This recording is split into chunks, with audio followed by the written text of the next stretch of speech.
Assalamualaikum warahmatullahi wabarakatuh. Hai Ananda semuanya, apa kabar? Semoga Ananda semuanya dalam keadaan sehat ya. Oke, kembali lagi berjumpa bersama Ibu Putri Ayu Resti Fauzi, Guru Bahasa Indonesia di SMK Gema Nusantara Bukit Tinggi. Nah, Ananda semuanya, sebelum kita masuk ke materi kita, alangkah baiknya kita baca basmalah terlebih dahulu. Bismillahirrahmanirrahim.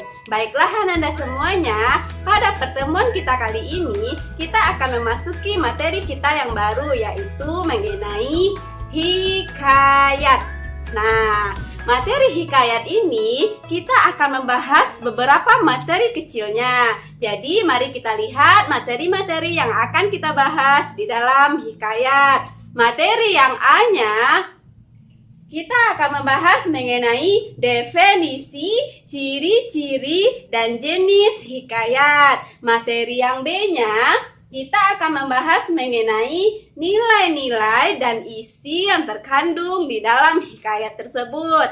Materi yang C-nya, kita akan membahas mengenai pengungkapan kembali isi hikayat. Nah, selanjutnya materi yang D, kita akan membahas mengenai perbandingan nilai-nilai dan kebahasaan hikayat dan cerpen.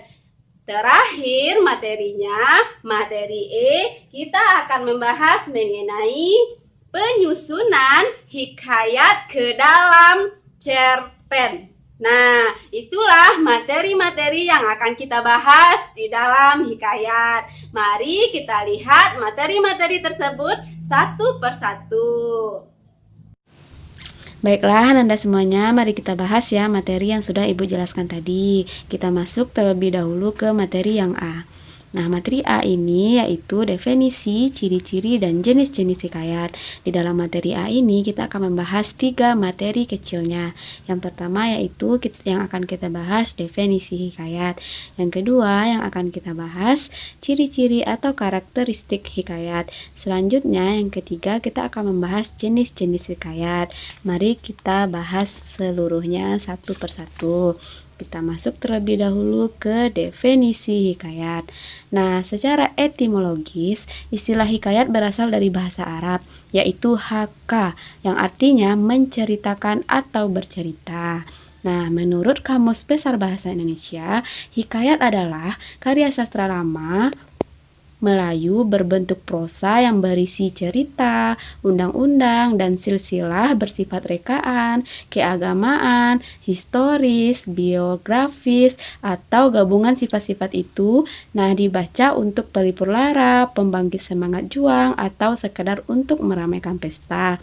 Jadi, hikayat ini adalah karya sastra lama yang berbentuk prosa yang mengisahkan kehidupan keluarga istana atau kaum bangsawan, orang-orang ternama, orang-orang suci di sekitar istana dengan segala kesaktiannya, keanehannya, dan mukjizat tokoh utama tersebut. Hikayat ini berfungsi sebagai media hiburan, pembangkit semangat, atau untuk meramaikan pesta. Nah, itulah dia yang dinamakan dengan hikayat. Oke, semoga Ananda semua bisa memahami ya pengertian hikayat ini. Kita lanjut ke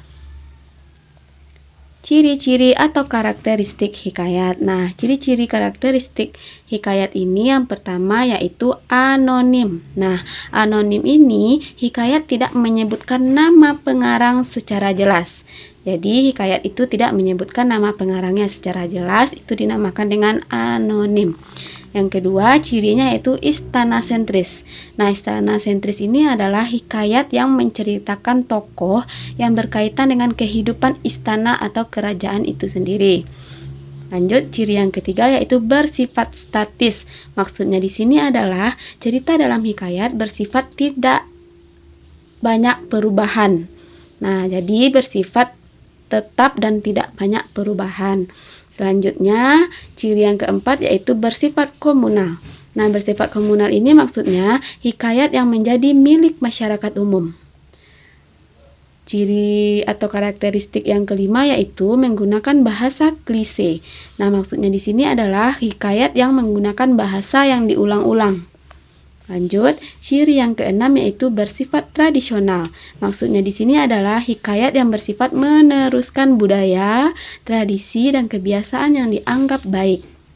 Nah, ciri yang ketujuh bersifat didaktis. Maksudnya di sini hikayat yang bersifat baik untuk pendidikan moral maupun religius. Itu yang bersifat didaktis. Lanjut yang kedelapan, menceritakan kisah universal manusia. Maksudnya di sini hikayat yang menceritakan peperangan antara yang baik dan yang buruk, lalu yang dimenangkan oleh yang baik. Lanjut, ciri yang kesembilan, terdapat kemustahilan di dalam ceritanya. Maksudnya di sini hikayat itu banyaknya ada kemustahilan di dalam cerita tersebut. Lanjut yang terakhir, cirinya menceritakan kesaktian seorang tokoh. Jadi di dalam hikayat itu banyak cerita tentang kesaktian tokoh-tokoh tersebut. Nah, itulah dia ciri-ciri atau karakteristik dari hikayat tersebut. Ada 10. Oke, kita lanjut ke jenis-jenis hikayat. Nah, jenis hikayat ini ada 2. Yang pertama berdasarkan fase historis, yang kedua berdasarkan isi. Kita lihat terlebih dahulu berdasarkan fase historis.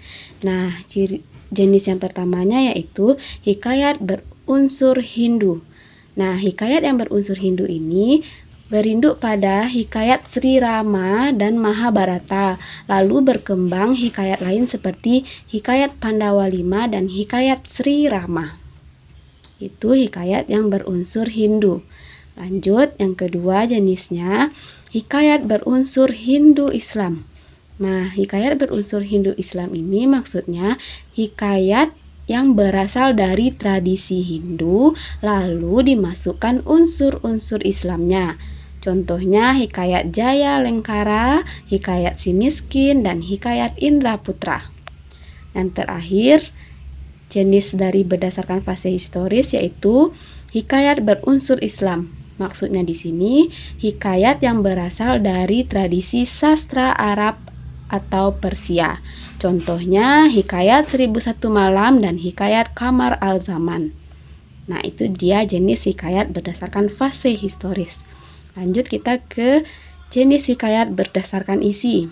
Yang pertama yaitu jenis rekaan. Nah, jenis rekaan ini sama dengan cerita rekaan. Contohnya hikayat Malim Dewa. Yang kedua jenisnya jenis sejarah. Nah, jenis sejarah ini berarti cerita hikayat itu berdasarkan sejarah.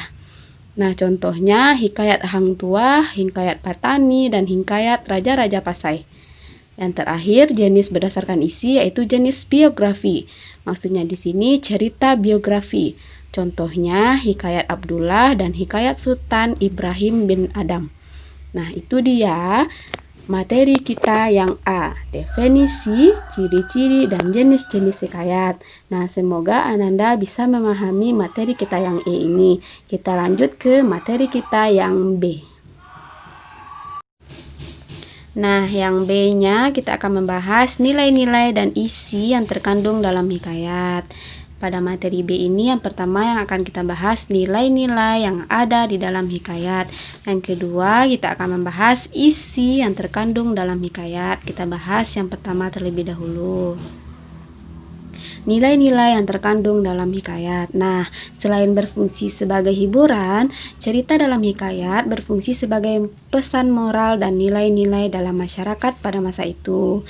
Nilai-nilai dalam hikayat disebut juga dengan nilai ekstrinsik. Nilai-nilai tersebut kita lihat sebagai berikut. Yang pertama, adanya nilai religi atau agama. Nah, bisa kita lihat pada gambar tersebut ya. Nah, nilai agama ini adalah nilai yang berkaitan dengan ajaran agama. Nilai religi ditandai dengan penyebutan nama Tuhan, makhluk gaib, dosa, pahala, surga, dan neraka. Nah, intinya kalau ada penyebutan nama tersebut itu termasuk ke dalam nilai religi atau agama. Lanjut yang kedua, nilai moral. Nah, nilai moral ini adalah nasihat-nasihat yang berkaitan dengan budi pekerti, perilaku, atau tata susila yang dapat diperoleh pembaca dari cerita yang dibaca atau dinikmatinya. Lanjut, yang ketiga adanya nilai sosial. Nah, nilai sosial ini adalah nasihat-nasihat yang berkaitan dengan kemasyarakatan. Nah, nilai sosial berkaitan dengan nilai kepatutan atau kepantasan dalam kehidupan sehari-hari. Lanjut, yang keempat, nilai budaya. Nilai budaya ini adalah nilai yang diambil dari budaya-budaya yang berkembang secara turun-temurun di dalam masyarakat tersebut. Lanjut, nilai estetika. Nah, nilai estetika ini adalah nilai yang berkaitan dengan keindahan atau nilai yang berkaitan dengan seni. Yang terakhir adanya nilai edukasi. Nah, nilai edukasi ini adalah nilai yang berkaitan dengan pendidikan Ananda. Oke, itu dia nilai-nilai yang terkandung di dalam hikayat. Kita lanjut pembahasan yang kedua, yaitu isi yang terkandung di dalam hikayat. Hikayat merupakan karangan berbentuk narasi. Narasi adalah wacana yang menceritakan peristiwa dalam kurung waktu tertentu. Narasi dapat bersifat fakta atau fiksi. Struktur hikayat hampir sama dengan struktur prosa lainnya. Misalnya cerpen. Struktur cerita hikayat terdiri atas unsur intrinsik dan ekstrinsik. Ini yang akan kita lihat ya. Jadi di dalam hikayat itu ada unsur pembangun hikayatnya. Unsur pembangun hikayat itu ada dua. Yang pertama unsur intrinsik. Yang kedua ada unsur ekstrinsik. Kita bahas unsur intrinsik terlebih dahulu. Unsur intrinsik ini adalah unsur yang ada di dalam cerita tersebut. Maksudnya unsur yang membangun karya sastra ini dari dalam. Yang pertama seperti tema. Nah, tema ini jika dilihat dari isinya, tema hikayat sebagian besar menyangkut kepercayaan, agama, pendidikan, pandangan hidup, adat istiadat, percintaan, dan sosial. Tema-tema ini muncul karena hikayat sebagai karya seni atau sastra. Nah, merupakan cerminan masyarakat pada waktu itu dan dapat digunakan sebagai media untuk mendidik, mengemukakan fakta, dan mengkritik penguasa. Nah, bagian unsur intrinsik hikayat yang kedua yaitu tokoh dan penokohan. Nah, tokoh di sini adalah pelaku dalam karya sastra. Dalam karya sastra biasanya ada beberapa tokoh, tetapi biasanya hanya ada satu tokoh utama. Tokoh utama adalah tokoh yang sangat penting dalam mengambil peran dalam karya sastra. Dua jenis tokoh adalah tokoh datar dan tokoh bulat. Nah, tokoh datar di sini adalah tokoh yang hanya menunjukkan satu segi, misalnya baik saja atau buruk saja. Sejak awal sampai akhir cerita, tokoh yang jahat akan tetap jahat. Tokoh bulat ini adalah tokoh yang menunjukkan berbagai segi baik buruknya, kelebihan dan kelemahannya. Jadi, ada perkembangan yang terjadi dalam tokoh ini. Nah, dalam karya sastra dikenal pula tokoh protagonis dan antagonis. Kalau protagonis ini adalah tokoh yang disukai pembaca atau penikmat sastra karena sifat-sifatnya. Sedangkan antagonis ini ialah tokoh yang tidak disukai pembaca atau penikmat sastra karena sifat-sifatnya. Nah, penokohan dalam hikayat erat kaitannya dengan alur dan peristiwa-peristiwa. Dalam teks terdapat beberapa peristiwa pertentangan antara tokoh utama bersifat baik dan tokoh utama bersifat jahat. Oke, biasanya tokoh utama bersifat baik akan mendapatkan kemenangan. Tokoh utama bersifat jahat akan mendapatkan kekalahan. Nah, pada umumnya tokoh utama berada di pihak benar. Dengan kehebatan dan kesaktiannya, tokoh utama bersifat baik unggul dalam suatu pertempuran atau perkelahian. Oke, penokohan atau perwatakan di sini adalah cara pengarang menggambarkan dan melukiskan tokoh dalam cerita yang ditulisnya. Dalam penokohan, watak atau karakter seorang tokoh dapat dilihat dari 3 segi, yaitu dialog tokoh, penjelasan tokoh, dan penggambaran fisik. Nah, itu dia penjelasan mengenai tokoh dan penokohan. Kita lanjut unsur intrinsik yang ketiga, yaitu alur atau plot. Nah, alur atau plot ini merupakan rangkaian peristiwa yang berbentuk sebuah cerita. Peristiwa-peristiwa tersebut saling berhubungan secara runtut, sehingga terjalin suatu cerita yang bulat. Berikut ini adalah macam-macam alur. Macam-macam alur itu yang pertama adanya alur maju. Alur maju ini adalah alur yang menceritakan peristiwa-peristiwa dalam hikayat secara kronologis atau urutannya dari awal sampai akhir. Itu alur maju. Yang kedua ada alur sorot balik. Nah, alur sorot balik ini adalah alur yang menceritakan peristiwa-peristiwa dalam hikayat secara terbalik. Oke, ceritanya ini tidak dimulai dari tahap pengantar. Ceritanya dapat dimulai dari tahap penampilan masalah, puncak ketegangan, atau penyelesaian masalah. Alur sorot balik ini disebut juga dengan alur flashback. Oke, yang ketiga alur itu ada alur gabungan. Nah, alur gabungan ini merupakan perpaduan dari alur maju dan sorot balik. Alur yang terdapat dalam hikayat biasanya alur maju. Cerita yang terdapat dalam hikayat biasanya menceritakan kehidupan seorang tokoh atau raja dari lahir hingga dia meninggal. Nah, hikayat menceritakan lika-liku perjuangan hidup raja atau tokoh tersebut sehingga alur yang digunakannya biasanya adalah alur maju. Namun, tidak menutup kemungkinan dalam hikayat juga terdapat alur mundur dan alur gabungan. Nah, itulah dia penjelasan mengenai alur atau plot. Kita lanjut ke yang keempat, yaitu latar atau setting. Nah, latar di sini merupakan gambaran tempat, waktu, dan keadaan sosial terjadinya peristiwa dalam cerita tersebut. Latar dalam hikayat tidak dapat dilepaskan dari lingkungan pengarang pada waktu itu.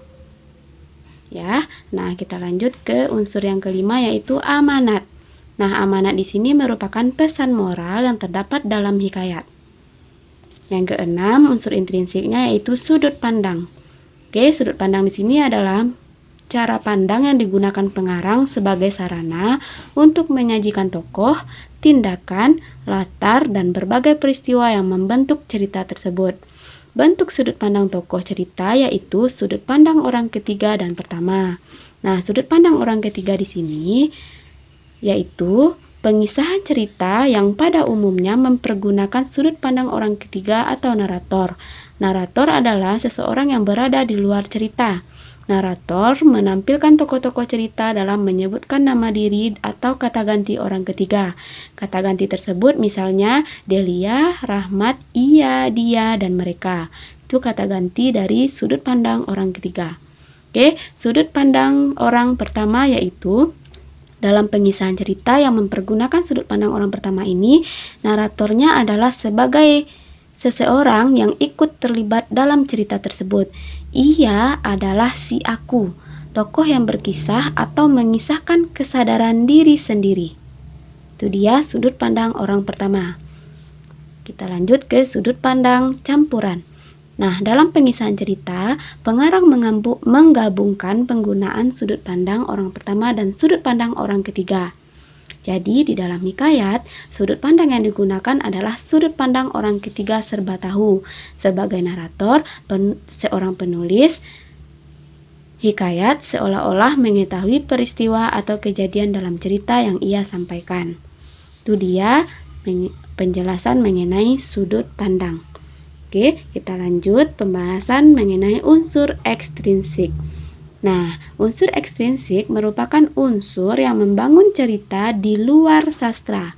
Unsur ekstrinsik misalnya religi, adat istiadat, latar belakang sosial budaya, dan silsilah atau garis keturunan. Oke, berdasarkan unsur pembangun hikayat tersebut, Ananda dapat mengetahui isi pokok hikayat. Isi pokok hikayat dapat dicari dengan menentukan unsur intrinsik tadi dan unsur ekstrinsiknya. Selain itu, isi hikayat juga dapat dicari dengan mengajukan pertanyaan-pertanyaan yang berhubungan dengan hikayat dan teknik. Oke, kita bahas ya apa-apa saja yang ada di dalam unsur ekstrinsik. Nah, yang pertama adanya religi dan agama. Yang kedua adanya adat istiadat. Yang ketiga, adanya silsilah atau garis keturunan. Oke, itu dia. Yang keempat, adanya latar belakang sosial budaya. Nah, itu dia 4 unsur intrinsik. Nah, jadi inilah dia isi yang terkandung di dalam hikayat. Oke, semoga Ananda bisa memahami materi kita yang B ini. Kita lanjut pembahasan materi yang C, pengungkapan kembali isi hikayat. Nah, di dalam materi C ini kita akan membahas 2 materi juga, yaitu yang pertama, ringkasan isi hikayat. Yang kedua, penyampaian isi hikayat. Kita bahas ya satu persatu. Nah, ringkasan isi hikayat. Meringkas di sini adalah menyajikan suatu karangan dalam bentuk lebih singkat. Meringkas bertujuan agar pembaca mudah memahami isi suatu karangan panjang. Ringkasan hikayat dapat disusun dengan menentukan unsur intrinsik dan ekstrinsik untuk menentukan pokok-pokok hikayat. Nah, tadi sudah Ibu bahas ya. Jadi, selain dengan menentukan pokok-pokok isi hikayat, sinopsis atau ringkasan hikayat dapat disusun dengan langkah-langkah sebagai berikut. Yang pertama, Ananda membaca keseluruhan hikayat dengan seksama. Yang kedua, setelah Ananda baca, Ananda mencatat gagasan utama tersebut dengan menggarisbawahi gagasan-gagasan pentingnya. Yang ketiga, setelah dicatat, Ananda menulis ringkasan berdasarkan garisan-garisan utama yang telah Ananda catat pada langkah kedua. Yang keempat, setelah itu, dialog dan monolog tokoh cukup ditulis isi atau dicari garis besarnya saja. Yang kelima yang Ananda kerjakan, sinopsis tersebut tidak boleh menyimpang dari jalan cerita dan isi keseluruhan hikayat. Oke, itu dia langkah-langkah membuat ringkasan. Lanjut, kita bahas. Di sini ada beberapa ketentuan dalam membuat sinopsis. Yang pertama, gunakanlah kalimat tunggal dalam membuat sinopsis. Jadi, hindari penggunaan kalimat majemuk. Yang kedua, ringkaslah kalimat tersebut menjadi frasa. Kemudian, frasa menjadi kata. Yang ketiga, jumlah paragraf tergantung dari besarnya ringkasan serta jumlah topik utama yang dimasukkan ke dalam sinopsis. Yang keempat, pertahankan semua ide cerita asli tersebut. Susunlah ide cerita tersebut secara urut. Yang kelima, sinopsis yang mengandung dialog harus diringkas dalam kalimat tidak langsung. Nah, itu dia pembahasan mengenai ringkasan isi hikayat. Kita lanjut ke materi yang kedua pada materi C, penyampaian isi hikayat. Nah, penyampaian isi hikayat ini dapat dilakukan secara tertulis dan lisan. Penyampaian hikayat secara tertulis dapat berbentuk ringkasan isi hikayat seperti yang telah Ibu uraikan sebelumnya. Penyampaian isi hikayat secara lisan berbentuk cerita kembali isi hikayat secara ringkas di depan khalayak umum. Nah, agar Ananda dapat menyampaikan isi hikayat dengan baik, Ananda dapat memperhatikan langkah-langkah berikut. Yang pertama, Ananda membaca hikayat tersebut dengan seksama. Yang kedua, Ananda memahami unsur intrinsik dalam hikayat tersebut. Unsur intrinsik yang sudah Ibu jelaskan tadi ya. Yang ketiga, Ananda catat peristiwa-peristiwa yang terjadi sesuai urutan waktu. Yang keempat, langkahnya, Ananda kembangkan urutan peristiwa tersebut dengan bahasa sendiri yang lebih sederhana. Itulah dia penyampaian isi hikayat. Nah, jadi itu dia materi kita yang C. Sekarang kita lanjut ke materi kita yang D. Materi D-nya yaitu perbandingan nilai-nilai dan kebahasaan hikayat dan cerpen. Nah, pada materi D ini kita akan membahas 2 materi. Yang pertama yang akan kita bahas karakteristik kebahasaan di dalam hikayat. Yang kedua, kita akan membahas perbedaan nilai-nilai dan perbedaan kebahasaan dalam hikayat dan cerpen. Kita bahas terlebih dahulu karakteristik kebahasaan dalam cerpen. Jadi pada kebahasaan dalam cerpen ini kita akan membahas dua juga. Yang pertama, kita akan membahas penggunaan majas. Yang kedua, kita akan membahas penggunaan kata-kata arkais. Nah, kita bahas terlebih dahulu penggunaan majas. Majas atau gaya bahasa adalah cara melukiskan sesuatu dengan jalan menyamakannya sesuatu dengan yang lain atau kiasan. Di dalam hikayat dapat ditemukan berbagai macam majas. Majas yang dapat ditemukan di dalam hikayat sebagai berikut. Yang pertama, adanya majas perbandingan. Majas perbandingan ini dibagi pula menjadi 11. Jadi yang pertama yaitu adanya majas alegori. Alegori di sini adalah perbandingan suatu keadaan atau peristiwa dengan beberapa kiasan yang membentuk satu kesatuan. Contoh, otak manusia laksana mata pisau, semakin dipakai semakin tajam dan membuatnya semakin disegani manusia. Namun, di sini letak perbandingannya ya. Jika dibiarkan tergeletak begitu saja, lambat laut akan tumpul, mengarat dan tidak lagi menyilaukan. Nah, ini dia perbandingan suatu keadaan membentuk satu kesatuan. Oke, majas perbandingan yang kedua yaitu asosiasi. Asosiasi adalah perbandingan terhadap satu benda, kondisi, atau peristiwa sehingga muncul gambaran atau asosiasi terhadap keadaan yang sebenarnya. Contohnya, tubuhmu sangat tinggi seperti pohon pinus yang tidak pernah tebang. Nah, di sini kita membandingkannya. Jadi membandingkan suatu benda atau kondisi atau peristiwa sehingga muncul gambaran. Oke, lanjut perbandingan yang ketiga, eufemisme. Eufemisme ini adalah pengungkapan secara halus untuk peristiwa-peristiwa yang tabu atau pantang. Contohnya, saya tidak mengerti bahasa isyarat tunawicara itu. Nah, ini pengungkapan secara halus, yaitu tunawicara. Nah, lanjut majas perbandingan yang keempat yaitu hiperbola. Nah, hiperbola di sini adalah pengungkapan yang berlebihan atau membesar-besarkan. Contohnya, setelah setengah mati berjuang, akhirnya soal ini dapat diselesaikan. Jadi, ungkapan berlebihannya yaitu setelah setengah mati berjuang.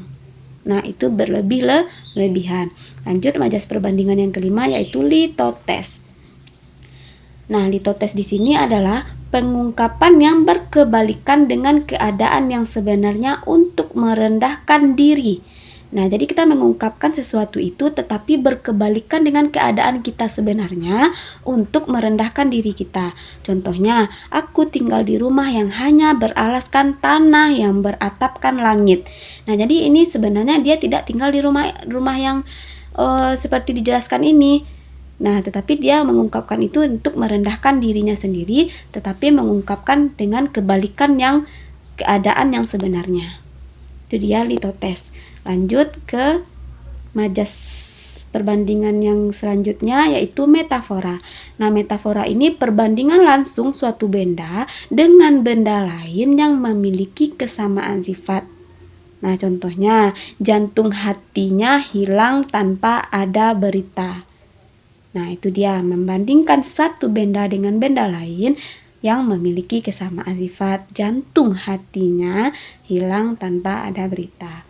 Lanjut, majas yang ketujuh, personifikasi. Maksudnya di sini majas yang menggambarkan benda tak bernyawa atau benda mati seolah-olah hidup dan mempunyai sifat-sifat seperti manusia.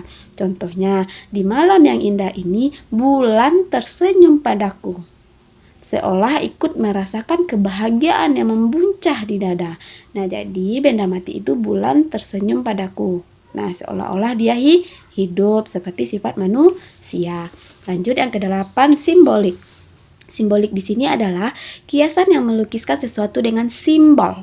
Nah, jadi kita membuat suatu kiasan tetapi dengan menggunakan simbol. Nah, contohnya, dia berjuang agar tetap menjadi teratai bagi bangsa Indonesia. Nah, simbol di sini yaitu teratai yang berarti pengabdian. Nah, jadi kita gunakan simbol ya. Yang kesembilan yaitu simile. Nah, simile ini adalah perbandingan dengan kata-kata membandingkan. Nah, contohnya kita membandingkan, dia sangat baik dan dermawan ibarat. Nah, ini kata pembanding, malaikat yang turun dari langit. Oke, yang ke-10 synekdokpras prototo. Nah, synekdokpras prototo ini kita menyebutkan sebagian, berarti hanya menyebutkan sebagian, tetapi untuk keseluruhan. Contohnya, sejak kemarin aku belum pernah melihat batang hidung temanmu yang berkacamata itu. Jadi dia hanya menyebutkan batang hidung, tetapi untuk keseluruhannya, keseluruhan orangnya.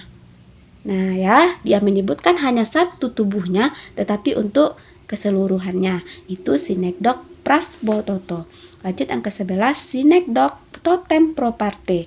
Maksudnya di sini kebalikannya, kita menyebutkan keseluruhan tetapi untuk sebagian. Contohnya, dalam pertandingan bulu tangkis yang digelar semalam, Indonesia sukses bisa memenangi laga bergensi. Jadi keseluruhannya tersebut yaitu Indonesia. Ya, tetapi untuk sebagian. Oke, itu dia majas perbandingan. Kita masuk ke jenis yang kedua yaitu majas sindiran. Majas sindiran ini dibagi pula menjadi dua. Yang pertama adanya ironi. Ironi ini yaitu majas yang mengungkapkan sindiran halus. Ya, majas yang mengungkapkan sindiran halus tetapi menggunakan kebalikan dari keadaan yang sebenarnya. Contohnya, wah, kamu benar-benar orang yang bersih. Ya. Nah, lanjut yaitu sinisme. Nah, sinisme di sini adalah gaya bahasa sindiran yang menggunakan kata-kata sebaliknya. Sama dengan ironi tadi, tetapi lebih kasar dari ironi. Contohnya, kata-kata seperti itu sungguh tidak pantas diucapkan oleh seorang pelajar. Oke, lanjut kita ke jenis yang ketiga, majas penegasan. Nah, majas penegasan ini dibagi menjadi 4. Yang pertama, klimaks. Klimaks ini mengurutkan sesuatu dari tingkat yang rendah ke tinggi. Nah, jadi kita mengurutkan sesuatu itu dari tingkatan yang rendah ke tinggi. Contohnya, yang kecil yaitu bayi. Setelah bayi itu yang lebih tingginya anak kecil. Setelah anak kecil itu kita masuk remaja. Setelah remaja kita masuk orang dewasa hingga orang tua. Nah, seharusnya memiliki asuransi kesehatan. Jadi tingkatan ini dari yang rendah ke tinggi. Lanjut yang kedua, majas penegasan anti klimaks. Nah, anti klimaks ini kebalikan dari klimaks. Jadi, gaya bahasa untuk anti klimaks ini menegaskan sesuatu dengan mengurutkan sesuatu tingkatan tersebut dari yang tinggi lagi ke yang rendah. Contohnya, perkotaan. Di bawah perkotaan, perdesaan. Nah, itu dia ya. Ini contohnya masyarakat perkotaan, pedesaan, hingga yang tinggi di dusun seharusnya sadar akan kearifan lokal masing-masing. Itu dia. Oke. Lanjut yang ketiga, repetisi. Nah, repetisi ini pengulangan kata-kata dalam kalimat untuk menegaskan maksud. Nah, contohnya kita mengulang kata-kata, tetapi kata-kata yang kita ulang itu untuk menegaskan maksud. Contohnya, perjuangan itu sulit. Perjuangan itu proses, perjuangan itu indah. Nah, kita mengulangnya tetapi dengan menegaskan maksud. Oke, nah untuk menegaskan maksud tersebut. Lanjut yang keempat, tautologi. Nah, tautologi ini adalah menggunakan kata-kata bersinonim untuk menegaskan suatu kondisi atau ujaran. Nah, kita gunakan kata sinonim. Contohnya, hidup akan terasa tentram, damai. Nah, ini dia sinonim, tentram, damai, dan bahagia. Jika semua anggota keluarga saling menyayangi. Jadi kata sinonimnya itu yaitu tentram, damai, dan bahagia. Oke, lanjut kita ke jenis yang keempat yaitu majas pertentangan. Nah, majas pertentangan ini dibagi pula menjadi dua. Yang pertama, paradoks. Paradoks ini adalah pengungkapan yang seolah-olah bertentangan. Jadi bertentangan ungkapannya. Contohnya, tubuh tua kakek Hasan dipenuhi dengan semangat jiwa muda yang membara. Jadi tubuh tua ya bertentangan dengan semangat jiwa muda. Oke, lanjut yang kedua, antitesis. Antitesis ini adalah majas pertentangan yang melukiskan sesuatu dengan mempergunakan kepaduan kata yang berlawanan arti. Jadi kita menggunakan kepaduan kata dengan berlawanan arti. Contohnya besar kecil. Nah, itu berlawanan arti. Jadi contohnya itu besar kecil penghasilan yang kita dapatkan harus disisihkan untuk sedekah. Nah, itu dia majas pertentangan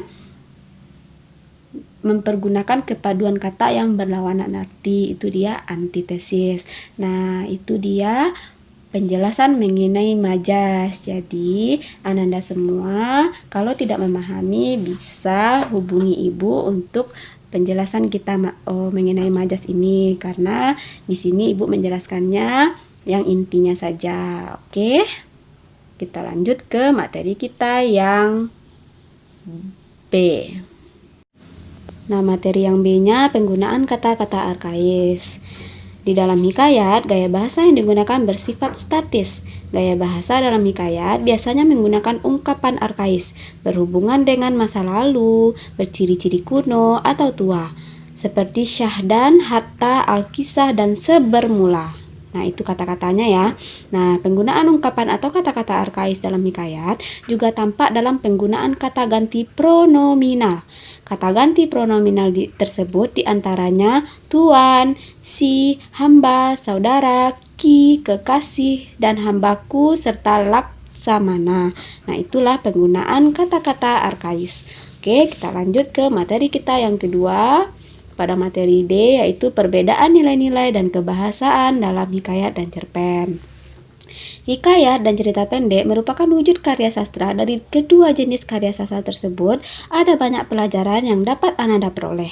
Di antaranya pesan moral, nilai sosial budaya, dan nilai-nilai yang bersifat mendidik. Sebagai suatu karya sastra berbentuk prosa, hikayat dan cerpen memiliki persamaan dan perbedaan. Jadi, dari uraian sebelumnya dapat diketahui perbedaan antara hikayat dan cerpen berdasarkan pengertian dan ciri-cirinya. Kedua karya sastra tersebut dapat dibandingkan melalui unsur intrinsik dan ekstrinsiknya. Kita lihat ya.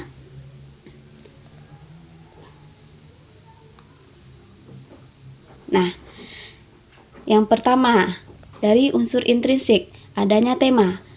Kita lihat dari hikayat. Nah, tema-tema dari hikayat hampir sama seperti perjuangan seorang pahlawan hingga akhir menjadi raja atau percintaan raja dan permaisurinya. Nah, itu tema hikayat. Kalau tema cerpen, temanya lebih bervariasi dan banyak pilihan seperti percintaan, persahabatan, keluarga, dan agama. Nah, kalau kita lihat dari latar dan setting, hikayat ini latar tempat sangat menonjol yaitu istana dan lingkungan. Kalau cerpen, latar tempatnya lebih bervariasi, baik latar waktu maupun suasana.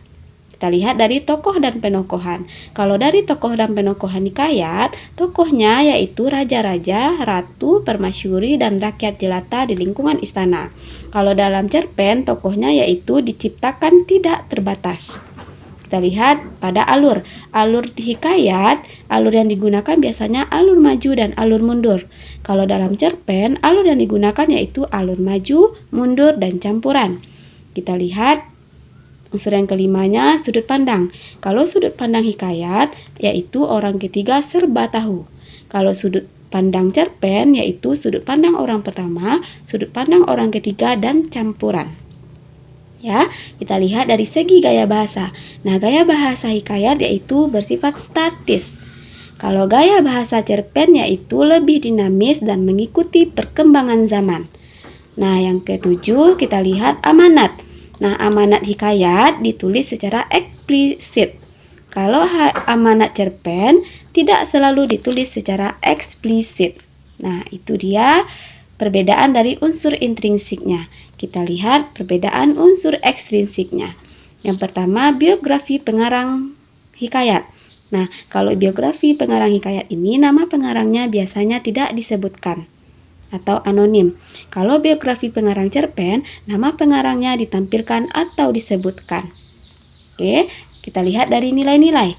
Kalau nilai-nilai hikayat, ada nilai agama dan pendidikan yang paling menonjol. Kalau cerpen, nilainya lebih beragam, misalnya ada nilai sosial, budaya, agama, dan pendidikan. Nah, itulah dia perbedaan nilai-nilai dan kebahasaan dalam hikayat dan cerpen dari unsur intrinsik dan unsur ekstrinsiknya. Mari kita bahas materi kita yang E. Nah, materi E-nya kita akan membahas penyusunan hikayat ke dalam bentuk cerpen. Jadi pada materi E ini kita akan membahas dua materi. Yang pertama kita akan membahas langkah-langkah penyusunan hikayat ke dalam bentuk cerpen. Yang kedua kita akan membahas penyampaian hikayat dalam bentuk cerpen. Kita bahas langkah-langkahnya terlebih dahulu ya. Nah, langkah-langkah penyusunan hikayat ke dalam bentuk cerpen. Jadi, sebelum kita memasuki langkah-langkah, nah hikayat ini dapat dikonversi ke dalam bentuk cerpen dengan memunculkan konflik tertentu sehingga ceritanya lebih hidup dan menarik. Nah, untuk mengubahnya menjadi cerpen, kita lihat langkah-langkahnya. Langkah-langkahnya yang pertama yaitu meringkas atau membuat sinopsis sebuah penggalan hikayat. Langkah pertama yang harus dilakukan tentu membaca dan memahami sebuah hikayat yang akan diubah ke dalam bentuk cerpen. Setelah itu perlu dibuat sinopsis penggalan hikayat yang telah Ananda baca tersebut. Langkah yang kedua, mendaftar konflik-konflik antar tokoh dalam penggalan hikayat tersebut. Oke, di dalam sinopsis hikayat tersebut perlu diperhatikan dan dicatat konflik-konflik yang terjadi antar tokoh di dalamnya. Konflik ini perlu ditulis secara cermat karena pada saat menulis cerpen hanya ada satu konflik yang akan Ananda tonjolkan. Ya, lanjut langkah yang ketiga, memilih konflik yang menarik atau mengesankan sehingga data konflik yang sudah dirumuskan tersebut bisa lebih menarik. Nah, setelah konflik-konflik yang terdapat di dalam hikayat tersebut dikumpulkan, pilihlah satu buah konflik yang Ananda anggap menarik dan dapat dikembangkan menjadi sebuah cerpen. Oke, langkah yang keempat, mengembangkan pilihan konflik tersebut menjadi cerita pendek. Nah, setelah Ananda memilih sebuah konflik yang Ananda tonjolkan tadi, konflik tersebut dapat dikembangkan menjadi sebuah cerpen. Nah, gaya bahasa yang digunakan dalam penulisan cerpen dapat disesuaikan, yakni meninggalkan gaya bahasa arkais atau kuno yang sudah Ibu jelaskan tadi. Selain gaya bahasa, unsur yang perlu diperhatikan dalam mengonversi teks cerita hikayat menjadi cerpen yaitu alur dan sudut pandangnya. Alur datar dalam cerita hikayat dapat diubah menjadi alur maju atau alur mundur dalam cerpen. Nah, sudut pandang orang ketiga dalam cerita hikayat dapat Ananda ubah menjadi sudut pandang orang pertama di dalam cerpen. Nah, itu dia langkah-langkah menyusun hikayat ke dalam cerpen. Oke, kita lanjut ke materi yang keduanya pada materi E, penyampaian hikayat dalam bentuk cerpen. Nah, hikayat dalam bentuk cerpen yang telah Ananda susun dapat disampaikan secara lisan. Nah, di dalam menyampaikan cerpen secara lisan, Ananda dapat memperhatikan aspek-aspek sebagai berikut. Yang pertama, Ananda harus memperhatikan keruntunan ceritanya. Nah, cerita yang disampaikan harus runtun, sehingga pendengar akan mudah memahami isi cerita tersebut. Oke, yang kedua yang Ananda harus perhatikan yaitu suara, lafal, dan intonasi. Nah, di dalam bercerita kita harus menggunakan suara, lafal yang tepat. Suara dan lafal tersebut dikeluarkan harus terdengar jelas oleh pendengar kita. Nah, yang ketiga aspeknya yaitu gestur dan mimik. Gestur adalah gerak badan yang digunakan dalam bercerita. Ananda dapat menggunakan gerak tangan, kepala, atau badan untuk mempertegas isi cerita. Mimi adalah ekspresi wajah atau muka untuk menunjukkan perasaan yang terkandung di dalam cerita tersebut. Nah, jadi Ananda harus bisa memahami aspek-aspek untuk menyampaikan cerita hikayat ini ke dalam bentuk cerpen yang sudah Ananda susun tadi. Nah, itu dia materi penyusunan hikayat ke dalam bentuk cerpen. Nah, Ananda semuanya, itulah materi-materi dari hikayat. Jadi, semoga Ananda bisa memahami materi-materi yang sudah Ibu berikan tersebut dan bermanfaat untuk Ananda. Oke, pada pertemuan kali ini Ibu akhiri dengan Assalamualaikum warahmatullahi wabarakatuh. Sekian dan terima kasih.